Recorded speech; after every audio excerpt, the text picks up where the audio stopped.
이명박 정부가 들어서면서 한미 간에는 일반 국민이 잘 알지 못하는 가운데 조용하게 진행된 두 가지 협상이 있다.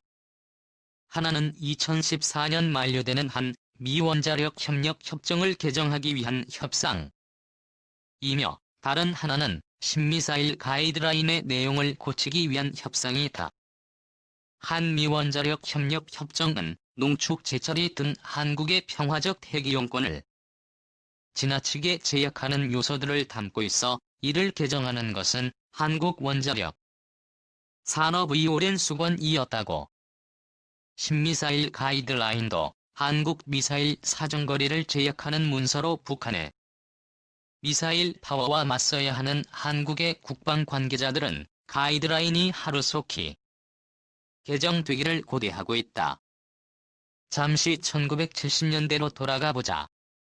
당시 미국은 닉슨 독트린을 앞세우며 아시아의 방위는 아시아 국가들 스스로가 맡아야 한다는 주장을 펼치기 시작했다. 이 독트린의 일환으로 한국에 주둔 중이던 미군 한 개 사단을 철수했다. 당시는 북한의 국력이 남한보다 우세한 시절이 기도했지만 자고 나면 접하는 북한군의 도발 소식에 온 국민이 살얼음판을 걷듯 살던 시절이었다. 이러한 안보 불안을 해소하기 위해 박정희 정부가 빼든 자주국방 카드 중에 포함된 것이 핵무기 개발과 미사일 개발이었다. 핵 개발은 미국의 압력으로 곤무산됐지만 박 대통령의 미사일 개발 의지는 줄기차게 이어졌다. 그 결과 한국은 1970년대 후반 자력으로 탄도미사일을 개발했지만 미국은 대량 살상무기 확산 방지라는 지구촌적인 군축 어젠다를 앞세워 한국에 미사일 개발의 재갈을 물리기 시작했다. 그것이 1979년 체결된 한미 미사일 각서였다. 이 문서에 의해 한국 탄도미사일의 사정거리는 180km로 제한됐다. 이후 한반도의 안보 정셈은 급속도로 변했다. 한미동맹이라는 안보 방패하에 한국은 경제적 성장을 지속해 경제력에 있어서는 월등한 대북 우세를 구가할 수 있었지만 북한은 대량 살상무기 분야의 일방적 우위를 앞세워 남북관계를 짓눌렀다. 북한은 핵개발과 함께 미사일 개발의 광부사 1980년대에 이미 스커드 계통의 미사일들을 자체 생산하기 시작했고 1990년대에 들어오면서 사거리 1000km에 달하는 로동 미사일을 지금은 사거리 8000km 이상의 대륙간 단도 탄금 미사일을 욕심내고 남북한의 미사일 격차가 커지면서 한국의 요구에 따라 2001년 한미 미사일 각서는 신미사일 가이드라인이라는 자율 규제 형식으로 바뀌면서 하지만 개정 내용은 시대 상황과는 동떨어진 것이었다. 신미사일 가이드라인은 한국 탄도미사일의 사정거리를 180km에서 300km로 늘리는 것에 만족해야 했다. 순항미사일의 경우 사정거리를 제약받지 않기 위해서는 탄두 중량을 제약받지 않으려면 사정거리가 300km 이내여야 한다. 이에 더해 신미사일 가이드라인은 민간용 우주 발사체에서 고체 연료의 사용을 금지하고 있다. 지금이 어떤 시대인가 북한이 남한 전역을 표적으로 삼을 수 있는 미사일을 1000기 이상 실전 배치하고 있다. 당연히 이 미사일들은 북한이 개발하고 있는 핵탄두 탑재가 가능한 주요 핵투발 수단들이 있다. 한국의 국방 관계자들은 미국의 인색한 개정에 당연히 실망했다. 필자를 포함한 다수의 전문가들은 이 때문에 재개정의 필요성을 역설하고 이명박 정부는 이수건 사업을 풀기 위해 조용히 미국과 협상에 나섰고 최근 들어 미국이 한 발 물러서는 듯한 느낌을 주기도 했다. 그럼에도 오바마 정부는 아직도 이 문제에 대해 단안을 내리지 못하고 미사일 제약을 해소하는 문제는 이 대통령과 오바마 대통령 간의 지난 친분 관계가도 불구하고 여전히 미제로 남아있다.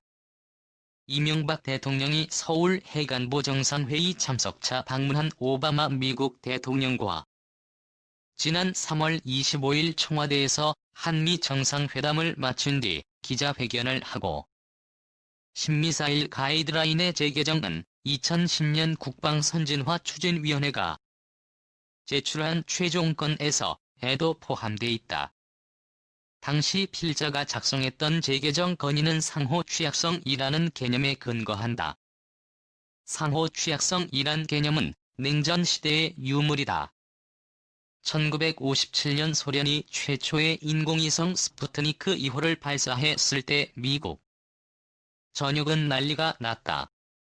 인공위성을 지구 궤도에 올릴 수 있다는 것은 대륙간 단도탄을 만들 수 있다는 의미이기 때문이다.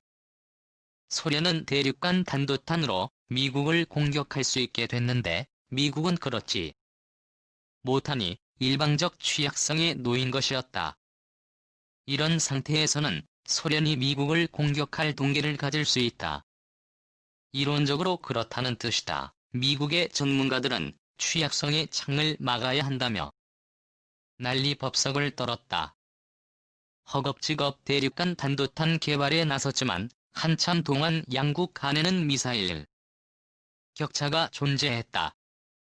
하지만 현재 남북 간에 존재하는 핵과 미사일 격차에 비하면 1950년대 미국 사람들은 호들갑을 떤 것에 지나지 않는다. 무핵 상태에서 북한의 핵위협에 대응해야 하는 한국, 그것도 우라늄 농축과 재처리를 하지 못해 외교적 지렛대마저 없는 한국은 심각한 비대칭적 취약성에 노출돼 있다. 여기에 더해 미사일 분야에서의 비대칭도 심각하다. 북한은 미사일로 한국의 모든 부분을 겨냥할 수 있지만 그 역은 성립하지 야포 파워에 있어서도 한국은 심각한 비대칭적 취약성에 노출돼 있다. 북한은 휴전선 남방 일정 지역을 취약하게 만들 수 있는 야포력을 보유하고 있지만 그 역은 성립하지 않는다. 물론 최근에는 한국도 미사일 개발에 노력을 기울이기 시작해 신궁, 철매 등 단거리 방어 미사일에 치중했던 패턴에서 벗어나 공격용 미사일 개발에 육군은 현무 등 새로운 공격 미사일들을 개발하고 있으며 해군도 함대지 크루즈 미사일, 전령 함대함 미사일, 해성 함대공 미사일, SM-2 플라크 3 대잠 미사일, 홍상어 등을 개발했거나 공군 역시 정밀 유도 무기의 추가적 확보를 위해 노력 중이다. 그럼에도 한국의 단도 미사일들은 사정거리 300km 이하 제약에 묶여 장거리 순항 미사일은 탑재 중량 500kg이라는 제약에 묶여 있다. 순항 미사일에는 무인기도 포함되는데 탑재 중량 제한 때문에 정교한 정찰 장비를 개발 탑재하기가 어렵다. 한국의 우주 로켓의 도고체 연료를 사용하지 못하게 돼 있어 로켓 추진체 개발에 제약이 되고 있다. 이에 비해 북한의 미사일 파워는 단연 압도적이다. 북한이 가진 미사일 중량 안전역을 타격할 수 있는 사정거리 500km 이상 미사일 10,000개에 달한다. 그러나 북한은 이것도 부족해 미국을 사정권에 두는 대륙간 단도탄을 북한 깊숙한 곳을 타격할 수 있는 한국 측의 무기는 공군기에 탑재되는 공대지 미사일들 뿐이다. 이런 일방적 취약성 상태에서는 북한이 언제나 대남 도발에 유혹을 느낄 수 있어 평화적 분단 관리조차 어렵다. 통일을 내다보기 위해서는 남북한이 항구적 평화 위에 상당 기간 상호 동화 과정을 거쳐야 하며 항구적 평화를 위해서는 우선 무력 중돌이 불식괴한다. 북한이 이러한 순리를 수용하지 않는 상황에서 강력한 억제력을 통해서라도 무력 충돌을 불식시키는 것이 필요하다. 남북 간에 존재하는 일방적 취약성을 불식시키는 가장 바람직한 방법은 북한이 대량 살상 무기 개발을 포기하는 것이다. 그 다음으로는 우리도 같은 대량 살상 무기를 갖는 것이다.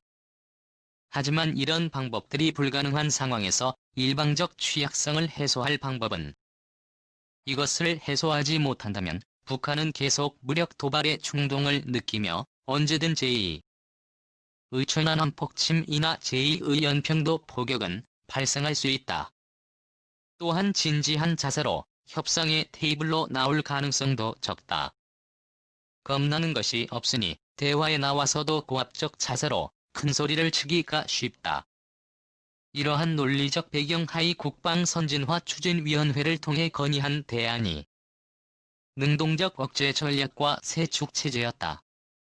능동적 억제 전략이란 방어보다는 도보금 징역을 통한 억제를 중시하는 전략이며, 한정된 예산으로 완벽할 수 없는 방어에 많은 돈을 쓰기보다는 사전 억제에 초점을 맞추자는 실용주의적 논리를 바탕에 깔고 있다.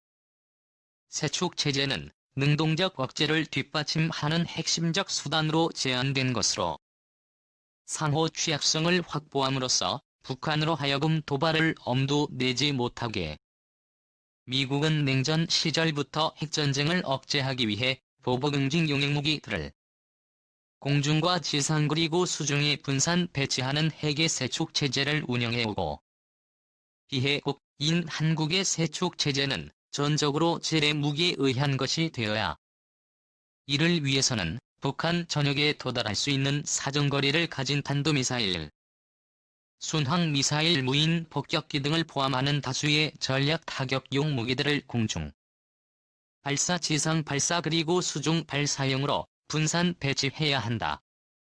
37개의 경제력을 가진 한국에는 불가능한 선택이 전혀 아닐 뿐 아니라 오히려 값싼 국방이다. 당연히 기술적 경제적 타당성에 큰 문제가 없다. 이 사일은 무인 무기이므로 탑승자의 생활을 보장하기 위한 투자가 불필요한 데다 대량 생산으로 인한 비용 감소 효과도 기대할 수 있다. 미사일을 생산하는 한국의 방산 능력도 이미 상당한 수준에 올라 있으며, 미흡한 부분에 대해서는 해외 구매나 기술 협력도 가능하다. 미사일을 탑재하는 운용체계 역시 국내 개발 또는 해외 구매가 가능하다. 이미 계획 중인 무기체계들을 활용할 수 있는 여지도 많다. 공중 운영 체계를 위해서는 공군이 계획하고 있는 제3차 차대 3전투기 사업 즉 제5세대 전투기 구입을 앞당기면 된다. 해군은 계획 중인 KSS-3급 잠수함을 조기 건조해 사용하면 된다. 지상에서 운용될 플랫폼은 이동식 8세대 정도이며, 기존의 유도탄 사령부를 대폭 확대 개편해 세축체제에 의지상 임무를 부여하면 된다. 물론 우리의 예산 여건이나 사회 환경은 군이 가지고 싶은 무기를 당장 갖도록 허락하지 않는다. 하지만 언제든 우수한 세축체제를 구축해 능동적 억제 전략과 결부시킨다면 도발의 악순환을 차단하는 데 가장 효과적인 최종 병기가 될 것이다.